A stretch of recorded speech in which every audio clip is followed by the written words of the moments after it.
దినాల్లో వారిలో ఈ అన్యోన్యత లోపిస్తుంటుంది, వారిలో ప్రేమ లోపిస్తూ ఉంటున్నది. వారు చాలా కుటుంబాల దినాల్లో విడిపోతూ ఉంటున్నారు కదా. మరి చాలా ఫ్యామిలీస్ మనం చూస్తున్నాం, అవి బ్రేక్ అవడం మనం చూసుకుంటున్నాం.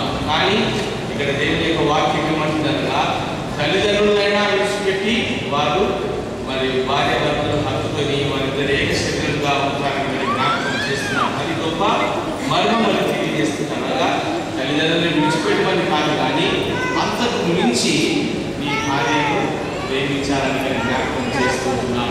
ఎందుకనగా దేవుని యొక్క సంకల్పం చొప్పున ఈ లోకంలో ఆయన మహిమార్థమే ఏర్పరచబడినటువంటి పరిశుద్ధ జంట కదా.